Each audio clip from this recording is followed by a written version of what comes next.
السلام علیکم ناظرین، عوامی تناظروں کے نئے ولاگ کے ساتھ میں ہوں خالد بھٹی۔ آج کے اس ولاگ میں ہم بات کریں گے 5 جولائی 1977، جب سیاہ رات پاکستان پر مسلط ہوئی اور آج تک پاکستان اس کے اثرات سے نہیں نکل سکا۔ جنرل ضیاء الحق نے 5 جولائی 1977 کو اس وقت کے وزیر اعظم اور پیپلز پارٹی کے چیئرمین جناب ذوالفقار علی بھٹو شہید کی حکومت کا تختہ الٹا اور پاکستان میں جمہوریت کا خاتمہ کر کے 11 سال تک ایک وحشیانہ فوجی آمریت پاکستان پر مسلط کر دی۔ اور اس فوجی آمریت نے پاکستان کا جو معاشرہ تھا اس وقت کا، اس کو مکمل طور پر اس کی اکھاڑ پچھاڑ کی، اس کو نظریاتی طور پر، اس کو معاشی طور پر، اس کو سماجی طور پر، اس کو سیاسی طور پر تباہی کو دہانے پر لا کے کھڑا کر دیا۔ جنرل ضیاء الحق نے پاکستان میں اپنی مرضی سے ایک خاص سانچے میں ڈھلے ہوئے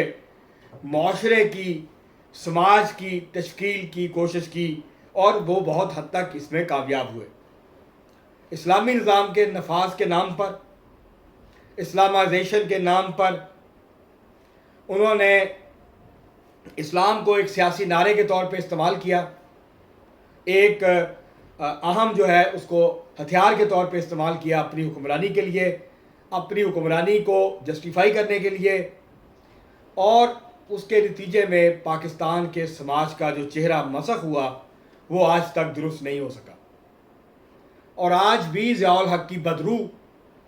اس سماج، اس ریاست اور جو پاکستان کا انتظامی ڈھانچہ ہے اس میں سے نکل نہیں سکی، اور اس کے اثرات آج بھی ہم محسوس کر سکتے ہیں کہ کس طرح منافقت، کس طرح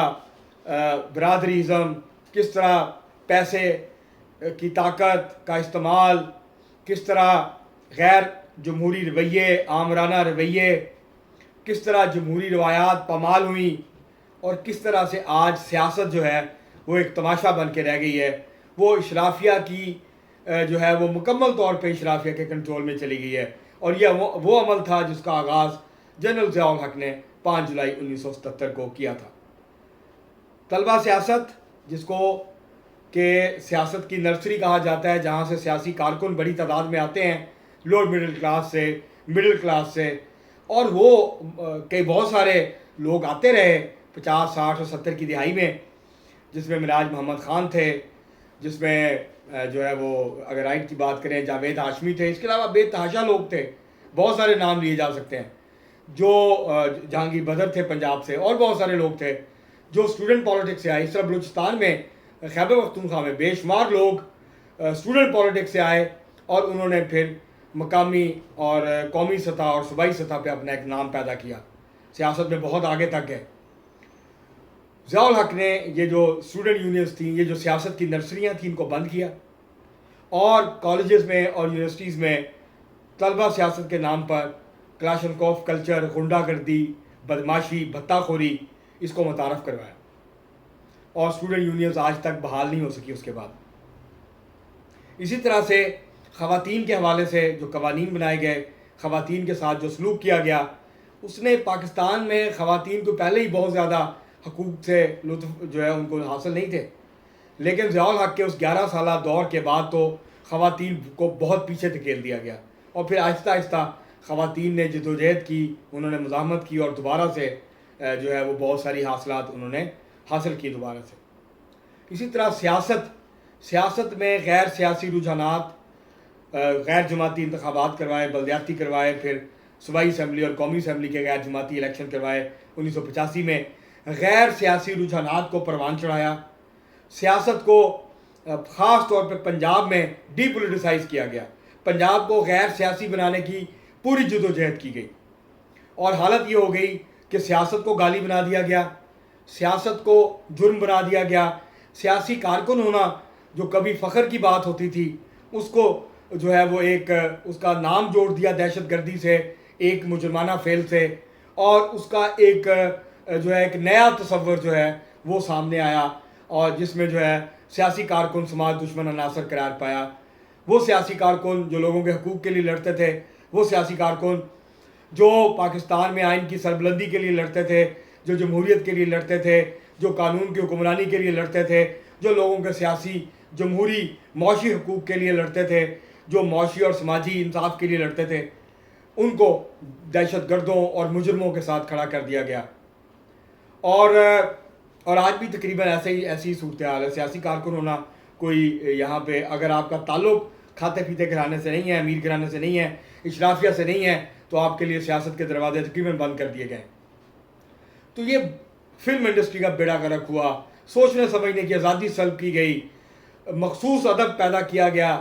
جس کا مقصد ایک مخصوص نظریے کو، رجتی جو خیالات تھے ان کو پاکستان کے معاشرے پہ مسلط کرنا تھا۔ ان دانشوروں، شاعروں، ادیبوں کو پروان چڑھایا گیا، ان کو جو ہے ریاستی سطح پہ ان کی سرپرستی کی گئی جو کہ رجتی خیالات رکھتے تھے، جو کہ ترقی پسند خیالات کے، نظریات کے سخت مخالف تھے، جو جمہوریت کے خلاف تھے۔ ان میں سے آج کچھ جمہوریت کے چیمپئن بنتے ہیں، لیکن جنرل ضیاء الحق کے دور میں یہ دوسری طرف کھڑے تھے۔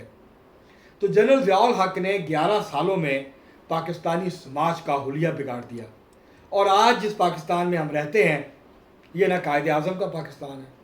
نہیں ہے، نہ یہ ذوالفقار علی بھٹو کا پاکستان ہے، یہ ضیاء الحق کا پاکستان ہے، جہاں منافقت کا دور ہے،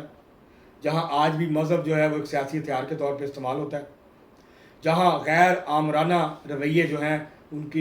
کی بالادستی ہے، وہ پروان چڑھ رہے ہیں، قانون کی حکمرانی قائم نہیں ہو سکی۔ قانون کی حکمرانی کے تصور کو، آئین کی بالادستی کو ضیاء الحق نے 11 سال میں اپنے بوتوں کے تلے برے طریقے سے روندا، اور آج ہمارے سامنے ہے جمہوریت، سیاسی جماعتوں کی سپیس چھینی گئی، سیاسی جماعتوں کو نشانہ بنایا گیا، ہزاروں کارکنوں کو جیلوں میں ڈالا گیا، سینکڑوں کارکنوں کو کوڑے مارے گئے، کئی درجن سیاسی کارکن پھانسیوں پہ چڑھے، بہت ظلم ہوا، اذیتیں دی گئیں، ٹارچر سیلوں میں رکھا گیا، تذلیل کی گئی سیاسی کارکنوں کی، اور اس کے نتیجے میں پھر آج پاکستان میں اب سیاست بے وقت ہو چکی ہے،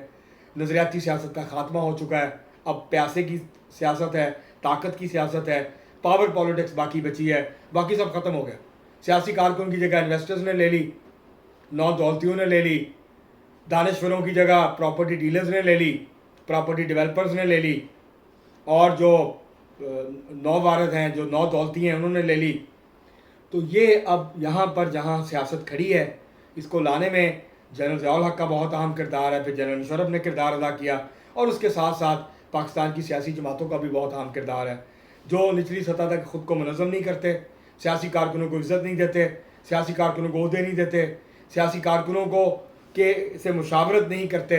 اور فیصلے ان کے اوپر مسلط کرتے ہیں، اور اس کے نتیجے میں آہستہ آہستہ آج پاکستان کا معاشرہ جہاں کھڑا ہے، ہم معاشی طور پہ بہت کمزور ہیں،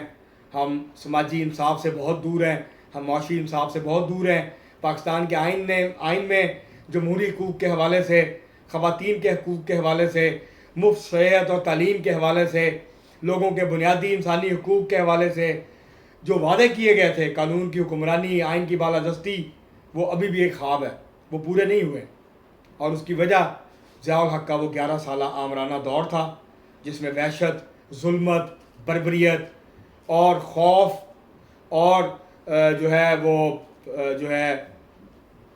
وہ پاکستان کے سماج کے اوپر مسلط رہی، یہ ساری چیزیں، اور آج بھی ہم اس سے ملتی جلتی کیفیت میں سے گزر رہے ہیں۔ اب تک کے لیے اتنا ہی، بہت شکریہ۔